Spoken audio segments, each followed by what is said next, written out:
పల్నాడు జిల్లాలో petrol diesel కొరతపై జిల్లా collector Kritika Shukla, joint collector Sanjana Simha ఆకస్మిక తనిఖీలు చేపట్టారు. నకరికల్లు, రావిపాడు, వినుకొండ, సత్తెనపల్లిలోని పెట్రోల్ బంకులను ఆకస్మిక తనిఖీలు చేశారు. సత్తెనపల్లిలో కలెక్టర్ స్వయంగా ఆటోకి పెట్రోల్ కొట్టారు.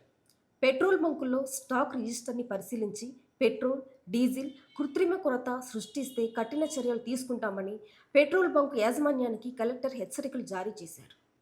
అవసరానికి మించి ఇంధనం కొనుగోలు చేయొద్దని వాహనదారులకు కలెక్టర్ సూచించారు. కలెక్టర్ ఆకస్మిక తనిఖీలతో 2 రోజుల నుంచి నో స్టాక్ పెట్టిన పెట్రోల్ బంకుల్లో సైతం యజమానులు పెట్రోల్, డీజిల్ కొట్టడం మొదలుపెట్టారు. సోషల్ మీడియాలో వస్తున్న వదంతులు నమ్మొద్దని రెవెన్యూ, పోలీస్ సిబ్బంది ప్రతి పెట్రోల్ బంకుని పరిశీలిస్తారని కలెక్టర్ కృతికా శుక్లా వెల్లడించారు. పల్నాడు జిల్లా వ్యాప్తంగా 200 పెట్రోల్, డీజిల్ బంక్స్ ఉన్నాయి. అన్నిటికీ ఈరోజు కొండపల్లి, ఎన్టీఆర్ జిల్లా నుంచి సప్లై స్టాక్స్ అన్నీ వస్తున్నాయి. మధ్యాహ్నం కల్లా ఎక్కడ కూడా షార్టేజ్ అవ్వకుండా అన్ని డీజిల్ బంక్స్లో ఫుల్గా సప్లైస్ ఉంటాయి. ఒకటి విజ్ఞప్తి అందరికీ, సిటిజన్స్కి, ఎక్కడ కూడా ప్యానిక్ సిచ్యువేషన్ లేదు.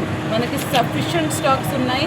హిస్టారికల్ సేల్స్ డేటా కూడా చూస్తే గత సంవత్సరం ఏప్రిల్ నెలలో ఎంత ఇచ్చామో దానికంటే 2 times స్టాక్ ఇప్పుడు మన దగ్గర అవైలబుల్ ఉన్నాయి. మధ్యాహ్నం కల్లా ఎక్కడెక్కడ నిన్న రిపోర్ట్ అయినాయి ఖాళీ అయిన స్టాక్స్ అక్కడ కూడా ఈరోజు మధ్యాహ్నం కల్లా వస్తాయి. సో ఇక్కడ కూడా అవసరంని బట్టి మీరు ఫిల్లింగ్ చేయించుకోవాలి. ఎక్కువ హోర్డింగ్ లేదా భయంతో ఈరోజు ఉంది రేపు ఉండకపోవచ్చు, ఆ భయంతో కూడా ఫిల్లింగ్ ఎక్కడ కూడా జరగకూడదు. పెట్రోల్ బంక్స్కి, డీజిల్ బంక్స్కి కూడా గైడ్లైన్స్ ఇవ్వడం జరిగింది. వాళ్ళ లిమిట్లోనే 200 rupees limit per 2 wheeler, 5 litre limit per 4 wheeler పెట్టి అంతవరకే ఇవ్వాలి. దానికంటే ఎక్కువ ఇవ్వకూడదు. ఒక రోజుకి 2 రోజుకి సరిపోయేటట్టుగానే ఇవ్వాలి. ఎందుకంటే కొంతమంది అది హోర్డింగ్ ప్యాటర్న్లో వెళ్తున్నారు, భయంతో చేస్తున్నారు.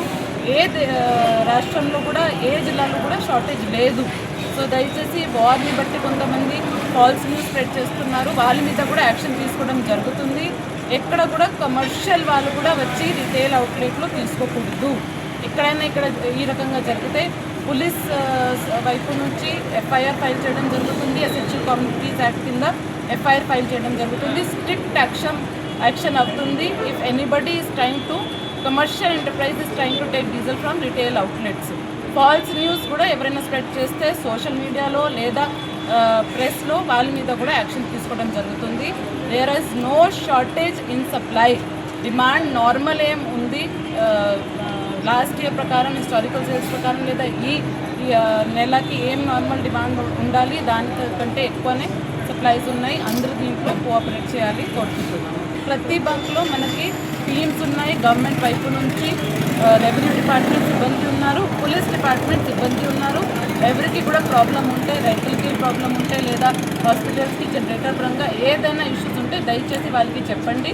టోల్ ఫ్రీ నెంబర్ కూడా ఒకటి పబ్లిసైజ్ చేయడం జరుగుతుంది. డిస్ట్రిక్ట్ లెవెల్లో కూడా కంట్రోల్ రూమ్ ఫామ్ చేయడం జరిగింది. ఎవరికి ఇబ్బంది ఉంటే దయచేసి దానికి సంప్రదించండి. ఇప్పుడు రైతులకి కొంతమంది డబ్బాలు తీసుకుని వస్తారు కదా, తాటలో అదే వరికోత మిషన్లో డబ్బాలు వస్తాయి. మరి వాళ్ళకి ఎట్లా మేడం దానికి? ఎవరు వస్తున్నారు, కేస్ బై కేస్ బేసిస్లో వాళ్ళు tractor number, harvester number note చేసుకొని కన్సర్న్ సచివాలయంకి కాల్ చేసి ఇది మీకు రిజిస్టర్ అయిందా లేదా, నిజంగా ఇది హార్వెస్టర్ ఉందా లేదా, వాళ్ళ పంటకి వెళ్ళి చూసుకొని వాళ్ళు కన్ఫర్మ్ చేసినాకనే ఇవ్వడం జరుగుతుంది. నార్మల్ బేసిస్లో ఇవ్వట్లేదు. రెగ్యులర్ ఎవరు ఉంటే రైతులు అక్కడ నుంచి తీసుకుంటున్నారు, పరిచయం ఉంది, నిజంగా అతనికి ఉంది హార్వెస్టర్, అది ప్రూవ్ అయితేనే వాళ్ళకి ఇవ్వడం జరుగుతుంది.